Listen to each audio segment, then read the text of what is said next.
I'm a single mother and I live in a small house on the edge of Fort Kent, Maine, with my 8-year-old daughter, Emily. We live a pretty quiet life, especially during the winter when the snow covers everything, and we spend a lot of time watching movies and baking together. A couple of years ago, we had a particularly heavy storm in early January. It was the kind of snow that makes you feel like you're the only house on the block because you can't even see across the street. The storm started off beautiful.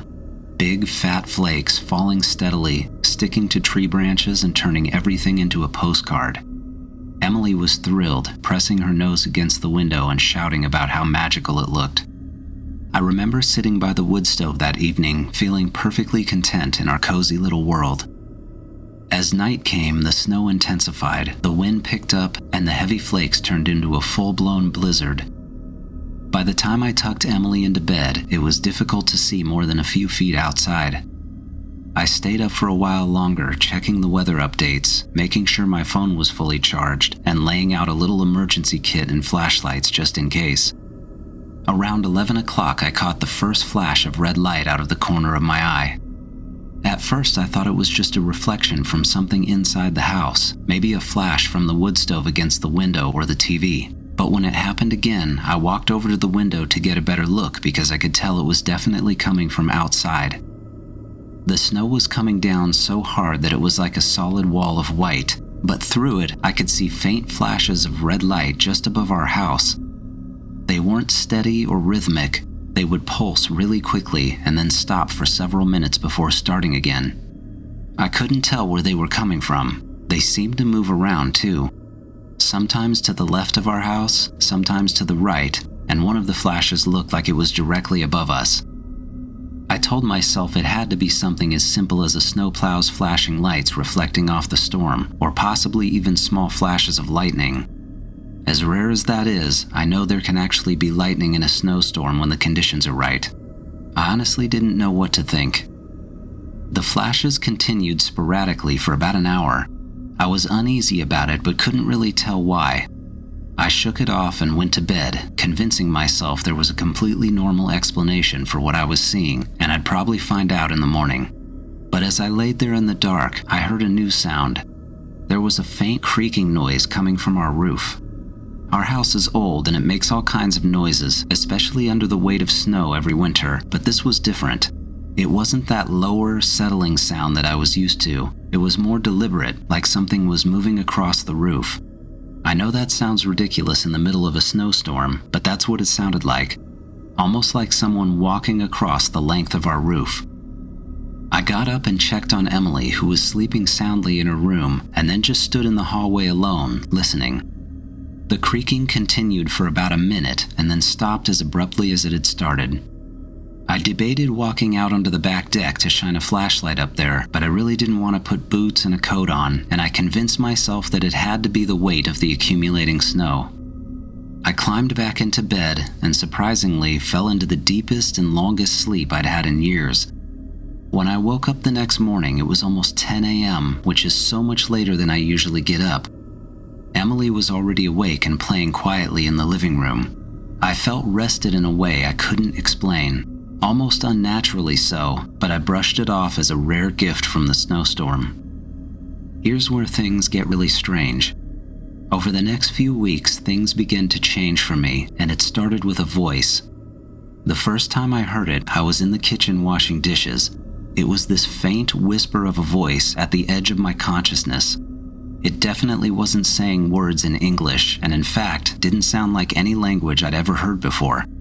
The words were short and sharp, like commands, but there was no emotion in them. I thought it was just my imagination, but then it happened again, and then again. This voice would come at completely random times during all hours of the day and night.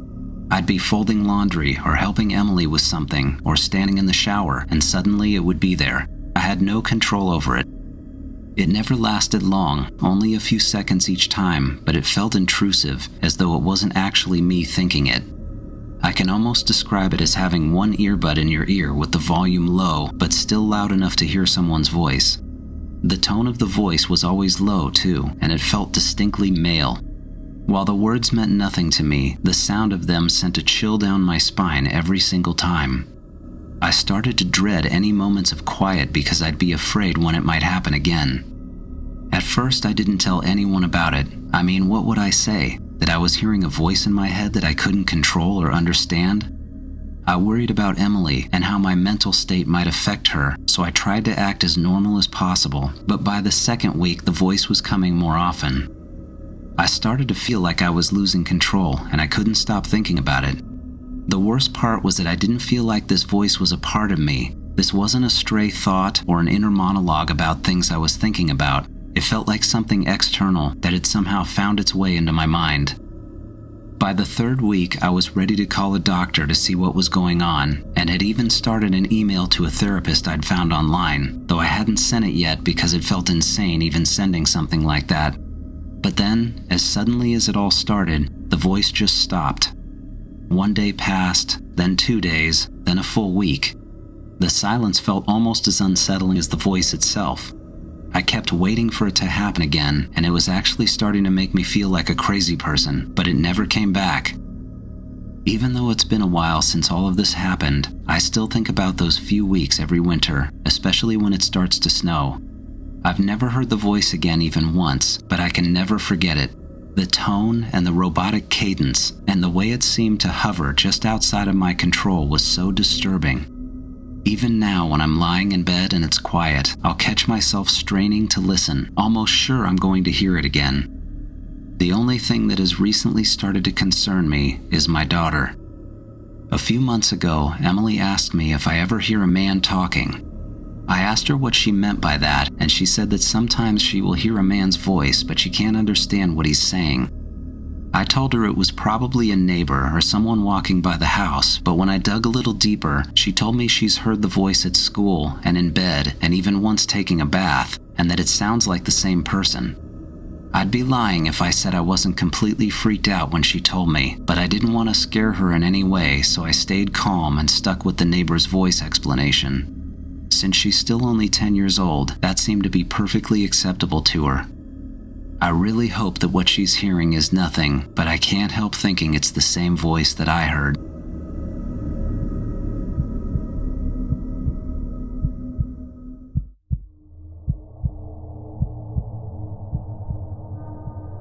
This experience took place in Edray, West Virginia, about 3 years ago. My friend and I had just dropped his girlfriend off at her house when he decided to take a longer way home because it was a nice night. As we were driving along a fairly deserted back road and listening to music, I was sitting in the passenger's seat, totally relaxed and zoning out. I noticed that I was staring at this blinking red light off in the distance and casually thought to myself, I wonder if they built a cell phone tower all the way out here. After watching it for a minute or two, it suddenly blinked brighter and almost instantly was dramatically closer than it had been just moments earlier. I remember sitting up more in my seat because it gave me a bit of an adrenaline rush. At this point, my friend pointed it out to me. I told him I'd just seen the same thing, so he stopped the car right in the middle of the road. We both saw it blink very brightly a second time, and again, almost instantly, it was directly in front of us. I don't know how to describe the speed of it going from 100 yards away from us to 100 feet. It was as fast as you could blink. The red light was so bright now that it was flooding the car with this deep scarlet color. I leaned forward over the dashboard and close to the windshield, trying to get a better view, and when I did, I could see directly into the light. In that brief moment, I felt an overwhelming flood of negative emotions rush over my entire body and mind. I know that sounds weird, but it's the closest description I can come up with. It felt like being naked under a giant microscope and having every pore in my body examined thoroughly and without permission. I immediately pulled back and pressed my back against the back of the seat. I felt a fear that was more intense than any fear I've ever experienced. It was so strong I felt sick to my stomach and almost nauseous. I looked over at my friend, telling him to please drive away, but he barely responded to me. He looked like he was in a similar state of mind and felt exactly what I'd just felt. Then he kind of snapped out of it and finally started driving. We went left into the oncoming lane just to avoid this thing as much as possible, even though it was still about 100 feet away. As we drove down the road at an ever-increasing speed, I noticed that the light wasn't fading, and the interior of the car was still clearly being lit up by it. I looked out the back window, and to my horror, this thing was following us down the road. Both of us were starting to truly panic now, and I could tell he was giving it more gas because I felt myself being pushed back into the seat, but I was still hyper-focused on this light behind us. Right as we were forced to slow down because of a sharper curve in the road, the light unexpectedly veered off to the left and fully came down to the ground in a pullover and patch of grass just before the curve. Then, like an insane person, my friend actually stopped the car again to stare at it. This shocked me and frankly pissed me off because all I wanted to do was get as far away from this as possible. As soon as we stopped, he somewhat aggressively said that he was going to get out and look at it. This was so out of character for him, and I swear he looked like he was in some sort of trance when he said it. He opened his door, and I lost my cool for a minute. I grabbed his arm, looked him straight in the eyes, and told him that if he got out of the truck, I would get in the driver's seat and leave him there, right on the side of the road. I wouldn't say that I shouted, but in a pretty loud voice, I said that we had to leave now. He looked at me for a second, probably a little shocked at the look on my face and how I'd just talked to him, and then seemed to snap out of whatever state of mind he was in. He quickly sat back in the truck, shut his door, and punched the gas so hard the back tires broke loose and spun for a few seconds before we took off. The light stayed in that same spot as we drove away, and I remember literally praying in my head over and over that it wouldn't start following us again during that first mile or so. As we got back to more of a main road and in neighborhoods, I could finally start to breathe normally again. We got back to his house, and I ended up staying the night there because I didn't want to go home. We talked about it all night until we fell asleep in his living room, and it's something neither one of us will ever forget. Looking back, I couldn't even begin to tell you what we saw out there. We didn't see some craft or UFO, and never even saw an outline of what it could have been. All we saw was that intensely bright red light chasing us. We've talked about it so many times since it happened, and what's really weird is, my experience was intense fear and that rush of negative emotions, which was horrible and made me want to get as far away as possible, while his experience was still scary in a way, but he describes it as more of a euphoric rush of feelings, and he said he had to fight these strong feelings of wanting to stop the car and get closer to it. That just seems crazy to me. I can tell you that I haven't been on that road again since it happened, and I have no plans of driving anywhere near it. My friend doesn't feel the same way though. He's more curious about the whole thing, and he even told me that he took that same route a few different times after dropping his girlfriend off, at night, and completely alone. He never mentioned anything else happening, but I feel like if he were ever in that weird state of mind again, would he really even remember if something did happen?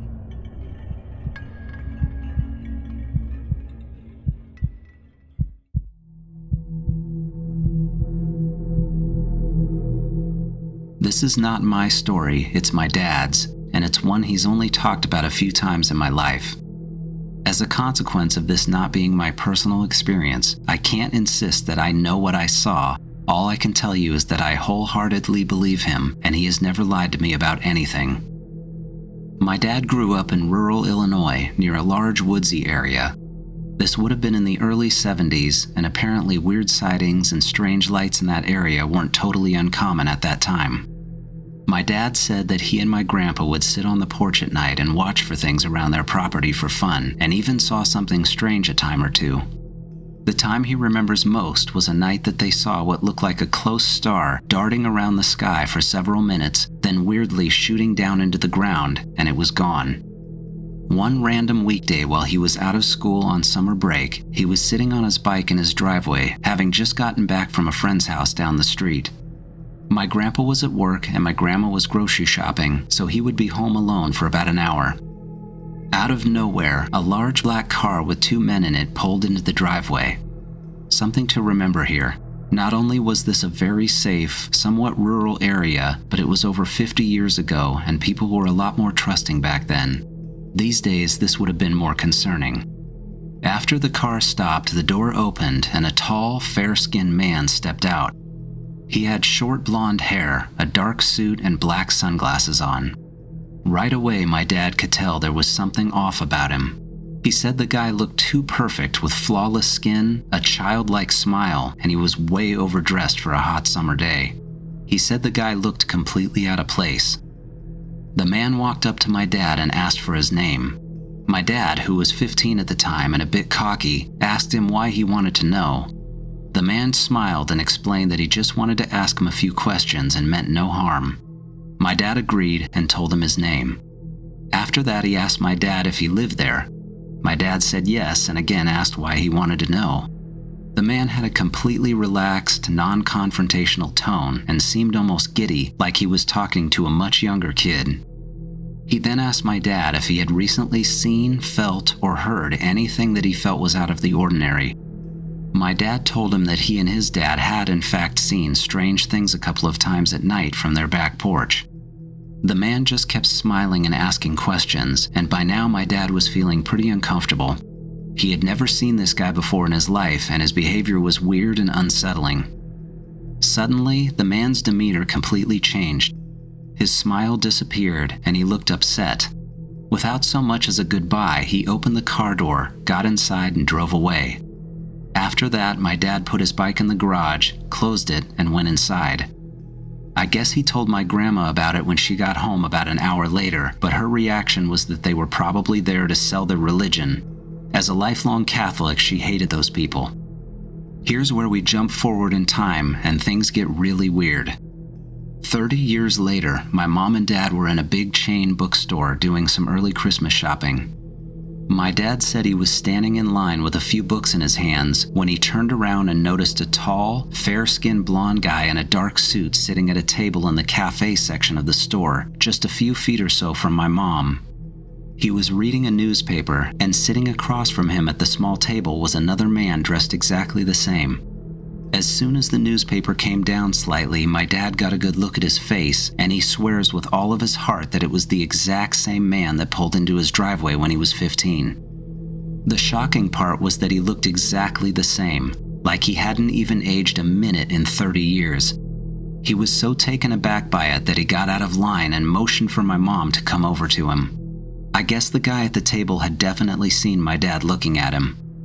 As soon as my mom walked over to my dad, the blonde guy could see that my mom was now looking at him too, and there was this instant awkward energy between the three of them. Just seconds later, the man stood up, turned around, and quickly walked out of the bookstore with the second guy directly behind him. Not knowing what to do, my dad hurried through the line to buy the books, and he and my mom left the store. I've talked to my mom about it, and she swears the same thing. The guy looked very strange and out of place and was absolutely watching them in the store. That was the last experience my dad ever had with the man, and now that was even 20 years ago. I don't really talk about this story with anyone, and writing it down like this with all the details really freaks me out. It makes me wonder if I'm going to run into this strange blonde stalker someday. Was this all a random coincidence? Is there a weird government agency following my family for some reason? And how could that guy possibly look the same after 30 years? The whole thing is deeply disturbing to me. Sometimes, if I can't sleep or if I see a random car drive slowly past our house, this story will pop into my head. It makes me wonder if that guy is still out there somewhere, and if he is, what does he want?